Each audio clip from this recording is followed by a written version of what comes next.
Hello everyone, this is Marshall Official. This is going to be a quick and short update for the election map. The vice presidential debate has just concluded, and J.D. Vance did exactly what he needed to do.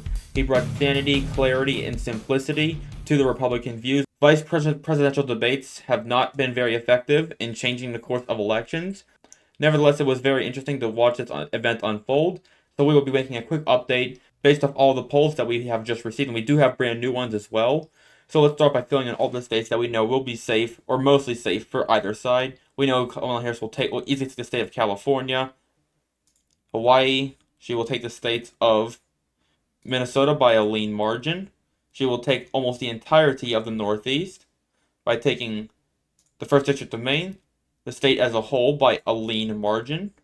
She will take all these states over here, including the District of Columbia. New Jersey and Delaware will be a little bit more competitive. They will be likely. Rhode Island will be solid. Massachusetts will be solid. And Vermont will be solid. New York will be a likely state for her. It is getting more competitive in that state, but it nevertheless almost guaranteed to go to her. But Donald Trump has a slim chance of winning this state. But nevertheless, we cannot expect that to happen. The state of New York will still almost guaranteed go to Kamala Harris. She will also win the states of Oregon by a lean margin and Washington by a likely margin.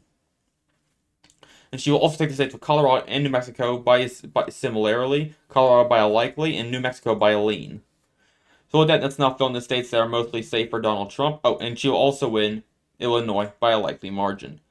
Donald Trump will easily win all of these states over here, including most of Nebraska, except for the 2nd District. He will take the states of Iowa, and all these states over here that he will take by easy margins, with no challenge whatsoever. He will win the states of Ohio by a likely margin, Florida by a likely margin, and Texas by a likely margin. He will easily win the 2nd District of Maine, and he will also win Alaska. Kamala Harris will, by a slim margin, take the 2nd District of Nebraska by a tilt margin, and she will also take the state of New Hampshire by a likely margin. With that, let's now begin filling in our swing states where we do have new polling from many of these states. Let's start with Nevada. And again, I always forget to do this. I'm in a bit of a rush here. We can see here in the national polling average, it has not changed. Kamala Harris maintains a 2% lead over Donald Trump. But again, that does not matter much, as it's far less than both Clinton and especially Joe Biden. But more importantly, the average for the whole nation takes into account all states considered, especially including the states that are safe for either candidate. And that most importantly is California, the largest in the country by far, and an extremely liberal state. So there's no denying that this state alone kind of puts the national average off a little bit, because that is just one state. But we can see here in the battleground states, Donald Trump is slowly pulling ahead. He is now up by 0.2%, well within the margin of error. But we can see here Kamala Harris maintained a lead all the way from August 27th all the way until September 21st, when Donald Trump took over. And since then, she tied him on the 22nd, but ever since then, Donald Trump has been ahead. And he is now slowly but gracefully increasing his margin over Kamala Harris in the battleground states, which are the ones that matter. So with that, let's start with Nevada. Now here in Nevada, we can see we do have a brand new poll by the Insider Advantage, which has Trump winning the state by 1%. Again, if we cancel out this botched Bloomberg poll right here, it's hard to, and if we also cancel out all the Bloomberg polls that have probably been conducted here, it's hard to really tell exactly where the state will swing. The state is up by 1.1%, but that will obviously go down by a lot if we cancel out the botched Bloomberg polls. But we do have this Atlas Intel poll, which does have Harris leading by 3% in the state, and Atlas is by far the most reliable polls in the entire world. And by the way, people were a little bit confused. You guys thought that Atlas Intel was polling people all over the world who they wanted to win. No, they are polling people here in the states for who they want to win. But they operate all over the world in all these different countries. These guys have correctly predicted countless elections across countless nations. So it's clear. So clearly, these guys are very reliable. The point is that no, they are not polling. They're not polling people off in Russia who they want to win the election. They're polling people here because they do operate all over the world. So they're not going to ask people from all over the world who they want to win. They're going to ask people in that area, so in that state, who wants to win. So that's why they are reliable, and that's also why they are probably the biggest one in the entire world, and the most reliable one in the entire world. But Atlas Intel, again, because they're so reliable, Even though if we cancel the Bloomberg polls, the average will go down. And this newest poll does have Trump winning. Until this Atlas poll is more than 15 days old, I have to listen to it start getting big changes, like you start seeing multiple Trump up by 1%. I trust Atlas more than anything, so I will be giving the state to Kamala Harris by a tilt margin. Not as much as 3%, but by a tilt margin. Let's go to Arizona. All right, you can see here in Arizona we have actually two brand new polls. One has Trump up by 1%, and the other one has Trump up by 3%. Donald Trump's lead in the state overall has increased to 2.1%, and there is now no denying that Arizona is Kamala Harris is very rapidly losing any hope of winning this state that she once had. It was quite close. You can see here she was leading in mid-August, but now the state has clearly shifted rapidly to the right. Arizona is hardly even at this point a battleground state because it's almost guaranteed for Donald Trump at this point. It's almost a likely Republican state, but we will be putting it down as a lean Republican state. Let's go to Georgia. In Georgia, we have major updates. We have two brand new polls. One has it as a tie. This is the insider advantage. But this brand new poll that we have here, the newest one, has Trump winning in this state by 5 percentage points. And also, we do this Atlas poll, which has Trump winning by 1%. So there is no doubt in my mind that Georgia will go Republican. It's a question of by how much. This one suggests that it will go to him by as much as 5%. This is the newest poll, and 5% is a lot. If it goes to Trump by 5% in the polls, it will probably actually be more than that, suggesting that Trump might actually win Georgia by a likely margin, by more than 5%. But the RCP average maintains that Donald Trump is winning by 1.5%. But because we have this Atlas poll here and this newest poll as well, I will be putting this state down as a lean Republican state. Donald Trump's lead is significant within this state, just like Arizona. Let's go to North Carolina. In my last video, I did put North Carolina as going to Kamala Harris by a tilt margin because of this Atlas Intel poll, which has Harris up by 3%. But at the time, this was basically your newest poll. But now we can see here, we have just received a whole bunch of brand new polls, and every single one of them has Donald Trump winning the state, even left-leaning ones like Emerson. So there's no doubt whatsoever that Donald Trump is the favorite to win in North Carolina. If there was any doubt before, that doubt is now gone. Donald Trump will win this state just like Arizona and Georgia, not by a tilt, but by a lean margin. Let's go to Virginia. Virginia is still the only state It's still the only state that we have that Kamala Harris will like of the battleground states that she will likely win by a more than tilt margin. But it is significantly getting more competitive. Remember, this state is rapidly flipping towards the right, and don't forget how they elected 3 Republican for their seats in office in Virginia. The newest poll we have, however, was conducted almost 10 days ago, so it's kind of hard to consider these polls at this point because they are quite outdated. We have no idea how much the state has changed in just the last 10 days. It is a battleground state, and it is changing rapidly. We have 5%, 3, 8, 2, 8, 3. So clearly the state is changing going one way than the other. So we'll have to see what happened over the last 10 days when new polls arrive. But for now, we'll be giving the state to Kamala Harris by a tilt margin.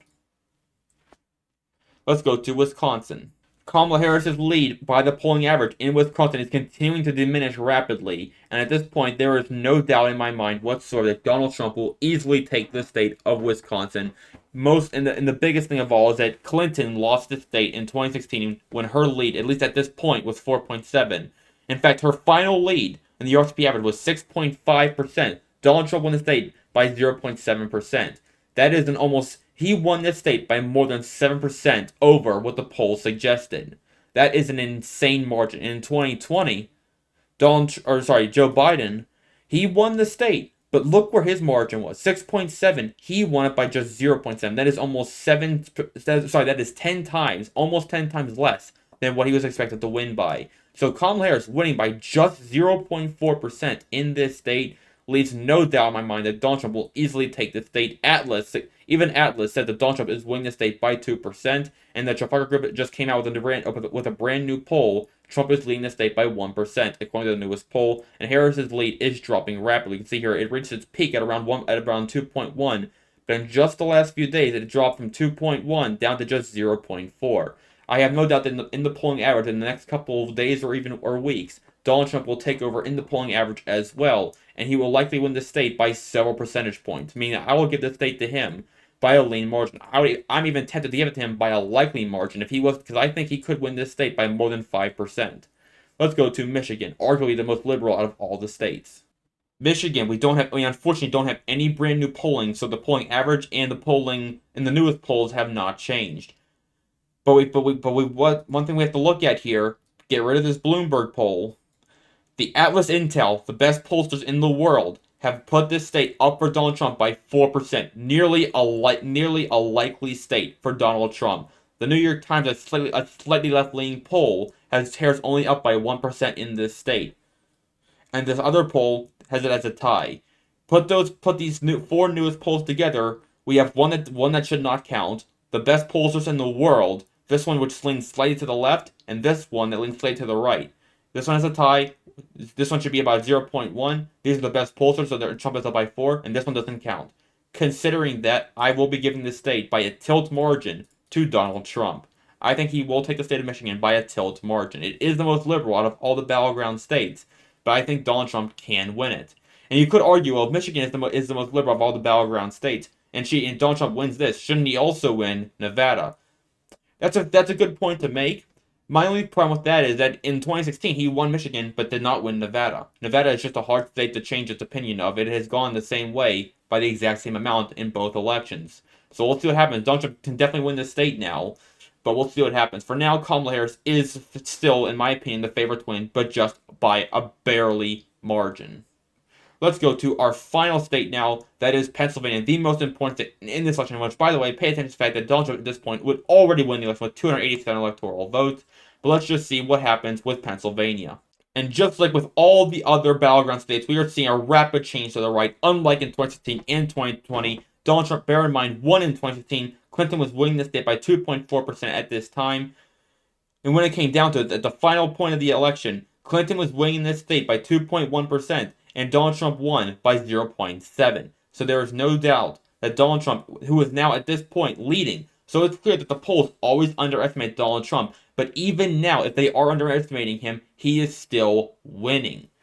Donald Trump maintains an RSP average lead in this state by 0.1%. The newest poll, which is a left-leaning poll, has it as a tie. The Chicago Group has it as a 3%. Fox News has it as a tie, and Atlas, the best pollsters in the world, have it as 3% lead for Donald Trump. And if Donald Trump is being underestimated by the same amount that he was in 2016, 2.4%, and he won it by 0.7%, that means Donald Trump will easily take the state by a lean margin. And with that, this is your election, people. I predict that Donald Trump will win this election with no less than 306 electoral votes. We can see how Donald Trump is absolutely just amazingly clawed his way out of the slump that he was in, following Kamala Harris taking the nomination, and Donald Trump performing less than expected in the presidential debate. But now, with recent events that I've mentioned throughout my last few videos, there is no doubt that Donald Trump is the favorite to win, and he is now winning in virtually every single swing state except for Virginia and maybe Nevada. So with that, this is your election prediction for as of right now. Donald Trump is continuing to gain more and more in every single state. All the battleground states continue to slowly flip more and more towards him. We might even see him flip Virginia, but for now that does not seem quite likely, just as of this moment. But for all the other, but for the top 5 important battleground states, he is expected to win every single one of them at this point. And with that being said, let's also pay attention to the fact that the newest vice presidential debate, which just happened today, just concluded, and J.D. Vance was the winner of that debate. Now, it is true that vice presidential debates do not have a history of ever changing elections by any significant margin whatsoever, but you never know. It might have had a significant impact for the first time. So we'll see what happens. But for now, this is what I predict will happen. That's all for today, guys. Make sure you like, subscribe, hit the bell notification. Oh, and side note. Yeah, there will probably be a Russian-Ukraine update tomorrow. I've just been super busy. These videos right here are a lot easier to make than Russian-Ukraine videos. So I will get back to that, I promise, starting hopefully tomorrow. But I am just saying I'm super busy right now, and those videos take a lot longer to make. But I'm going to try and get back to you and get your first update for the last couple of days tomorrow. Just put that out there right now. I'm going to try and do that tomorrow. But anyways, guys, like, subscribe, hit the bell notification. I'll see you guys next time. Bye.